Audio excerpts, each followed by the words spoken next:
Oh, we are good to begin. Thank you. Good morning and welcome to a regular meeting of a panel of utility commissioners and staff of the Public Utilities Regulatory Authority held today, Wednesday, May 29th, 2024 at 10 a.m. by remote teleconference. My name is Chairman Marissa Gillette. I'm joined virtually today by my colleagues, the Vice Chairman Jack Bukowski and Commissioner Michael Karen. We have a regular calendar and a consent calendar in front of us today. The first item on today's regular calendar is docket number 171125, the application of Optic Energy LLC for a Connecticut electric supplier license. We'll turn to Authority Staff Attorney Kate Keenan to present the decision for the panel's consideration, please. Good morning, Chairman Gillette, Vice Chairman Bukowski, and Commissioner Karen. In this decision, the Public Utilities Regulatory Authority revokes Watify Inc.'s electric supplier license.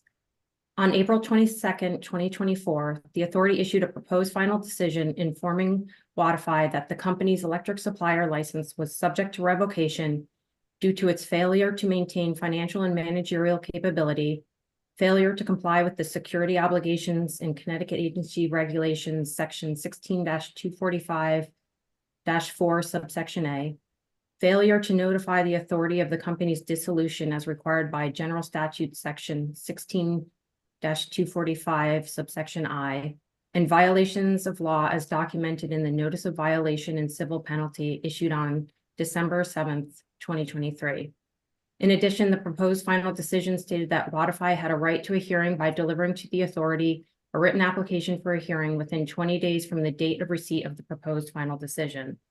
And if a hearing is not requested, then the proposed final decision would become a final decision in this docket, and Watify's electric supplier license would be revoked effective on the date of the final decision. Watify did not request a hearing, and therefore the authority deemed the right to request a hearing waived. Consequently, pursuant to General Statute Sections 4-182 and 16-245, subsection K, the authority in this decision revokes Watify's electric supplier license for the company's failure to maintain financial and managerial capability, lack of satisfaction of security obligations, lack of notification of the company's dissolution, and its violations of law as documented in the December 7th, 2023 Notice of Violation and Civil Penalty. Authority staff recommend adoption of the decision to the panel. Thank you for your consideration. Thank you, Attorney Keenan. Is there a motion? I move adoption, Madam Chairman. Second. Thank you. The decision has been regularly moved and seconded. If there are no comments, I will ask Mr. Bumben to please take the roll. Chairman Gillette, Yes. Vice Chairman Bukowski, Yes. Commissioner Karen. Yes. Thank you. The decision has been adopted. We'll turn next to docket number 240106, the annual community access support review.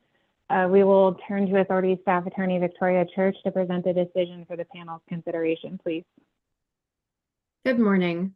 In this decision, the authority calculates and sets the inflation-adjusted amount of community access support required pursuant to Connecticut General Statutes 16331A, subsection K. The authority uses the Consumer Price Index to determine the inflation-adjusted amount of community access support required from all multi-channel video programming distributors, MVPDs. This docket was initially delegated to EOE to the point of the proposed decision, at which time further authority staff reviewed the decision. The governing statute states that no later than June 1st of each year, the authority shall issue a decision adjusting the required community access support amount per subscriber, reflecting changes in the CPI, and notify each MVPD within a franchise area and each community access provider of the adjusted amount for the next calendar year. The authority may increase or decrease the per subscriber funding amount by not more than 40% of the amount as adjusted for inflation based on certain criteria. The applicable inflation rate for updating community access support amounts pursuant to general statutes in this proceeding is 2.59%. In this decision, the authority determined that the statutory amount adjusted for inflation equaled $11.10, making the 40% plus or minus range between $6.66 and $15.54. This year, the authority did not order any increase beyond the CPI. The authority ordered community access providers and advisory councils to file annual reports and the multi-channel video programming distributors to fund community access using the subscriber fees set forth by the authority. Authority staff recommends adoption of the decision to the panel. Thank you for your consideration. Thank you, Attorney Church. Is there a motion? Move adoption. Second. Thank you. The decision has been regularly moved and seconded. If there are no comments, I'll ask Mr. Bumpin to please take the roll. Chairman Gillette, Yes. Vice Chairman Pekoski, Yes. Commissioner Karen, Yes. Thank you. The decision has been adopted. We'll turn next to the consent calendar in which there are 7 items. Madam Chairman, I And move I'm today's- sorry. I'm sorry. No, I realized I stopped prematurely. I'm seeking a motion, please. And I would provide a motion, Madam Chairman, of items 1 through 7 on today's consent calendar. And I will second it.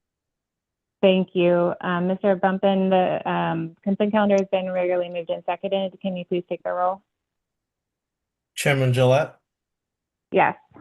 Vice Chairman Pekoski, Yes. Commissioner Karen, Yes.